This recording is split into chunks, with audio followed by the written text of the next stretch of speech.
Just waiting for a few technical things to come together. Are we ready? We gonna do this? I guess we're doing this. Okay. There's no turning back now. You know there's no turning back when you've got one of those kind of and you know things are real. All right. Well, I'd like to thank you all for coming tonight. I'd like to begin by acknowledging that Ward 7 is on Treaty 6 traditional territory. I'd like to acknowledge that the good people of Treaty 6 are still here. And I'd like to thank them for their hospitality and continued patience. You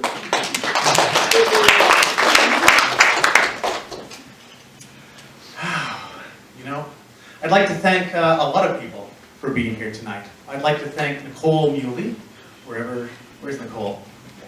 There's Nicole! For my wonderful campaign visual identity. This symbol here, a lot of this is Nicole. I'd like to thank FundMe and Adrian of FO Photography for my wonderful campaign photography. I'd like to thank Joseph Louis, who is not here tonight, for my wonderful campaign website. It's really nice to have help with that. And I'd like to thank you, my friends and family, for being here tonight and supporting me as I start this campaign.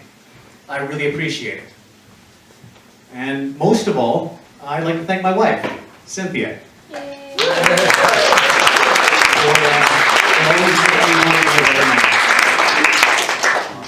So I have to admit, I've always wanted to do this.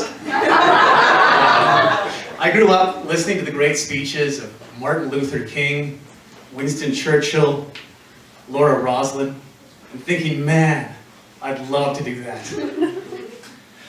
You know, I grew up enjoying news and politics, and I knew that someday this was going to be the end game for me.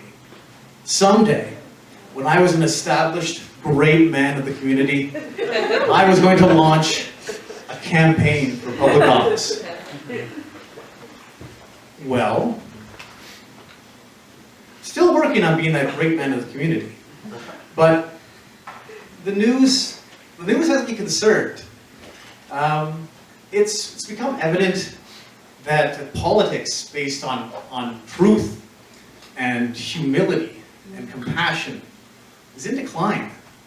More and more we're hearing from politicians who pander to cynicism and anger and an imagined history where life was easy. It's a powerful tool. I've been cynical. I've certainly felt angry, but I'm tired of feeling that way. I'd like to feel something better. I acknowledge we have tough choices to make, but I would like to make those choices from a place of hope as opposed to fear. And so that's why I've chosen now to announce my candidacy for Ward 7.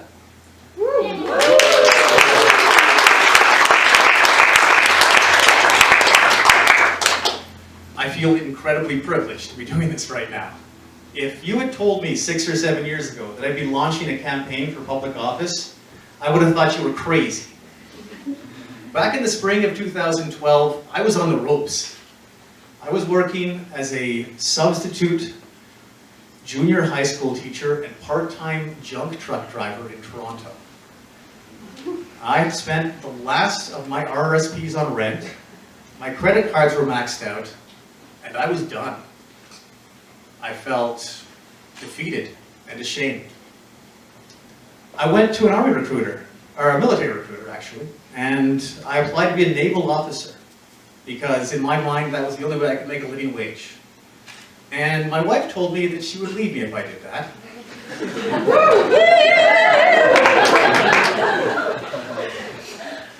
And I wondered whether or not she'd be better off without me. It was a dark time. And then that summer, my Aunt Chris came for a visit. And I told my Aunt Chris my tale of woe, and my Aunt Chris had a solution. My cousin Hill could get me a job at a chemical plant in Edmonton, Alberta. That sounded like the craziest thing I'd ever heard in my life. A few short months later, I was here. I was sitting on a camp chair, I was wearing a blue coverall and a hard hat. I was staring at a whirling industrial chemical pump, going, wow, how the heck did I wind up here? It was tough. It was tough. That first few months, I slept on a futon at my aunt's place until I could save the money for an apartment so Cynthia could come and join me. I took a bus to Rundle Park, crossed Rundle Park, crossed the pedestrian bridge to the Strathcona Science Park, crossed the Strathcona Science Park, climbed a fence every day for months until I could afford a car. It was tough. But in time, I paid my debts and built a life for myself. And today, I'm in a very good place. Today, Cynthia and I own a house in Beverly. Not in Beverly, in Norwood. Where do you live again? I own a 1998 Honda Civic with hand-crank windows. My wife owns a very successful business. And I work for Edmonton Public Schools as a graduation coach, assisting Indigenous teens to graduate high school and build lives for themselves. I'm very happy with where I am now. Edmonton has been a place of great opportunity for me, and I am forever its debt. That I'm in a position to be able to stand here tonight in front of you and legitimately run a campaign for public office is incredible. I feel incredibly blessed. I'd like to take this moment to admit that doing this would be harder if I looked different. I'm aware of the fact that I look and sound and move like most of the people who are already in power. I'm Cree, but I don't pay all of the consequences for that. Although my mother went to residential school, I benefit from a world where people who look like me wield a disproportionate amount of power. I say this not from a place of guilt, but from a place of respect for those of you who do not yet enjoy these benefits. I know our history, and I'm committed to doing better. My campaign is about accomplishing goals, specifically the goals laid out in the Ways documents from 2008 and 2009. These goals included creating a more efficient and livable city, in growing in a financially and environmentally responsible way, and in eliminating homelessness. Now, we have taken measures towards these goals.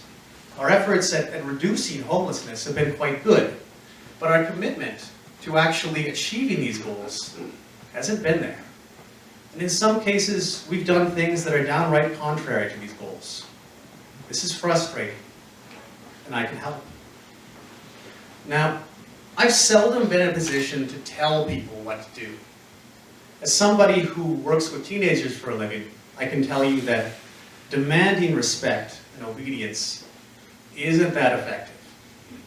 What I am good at is building relationships, earning respect, and gaining cooperation. I listen better than most. I'm not quick to anger or to judge, and I'm patient. I'm also much more consistent than most. And this is important because the students I work with expect to be let down. And they're very quick to point out when you've said one thing and done another. These are the traits that make me good at what I do for a living. And these are the traits I would bring with me to serve you at City Hall.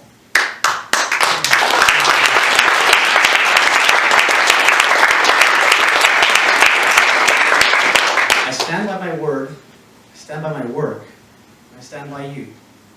I'd like to thank you for being here tonight and helping me to launch this. I look forward to your support in the coming campaign. It's going to be a long road from here. And with that, hi, miigwech, danke, thank you, sia, salamat.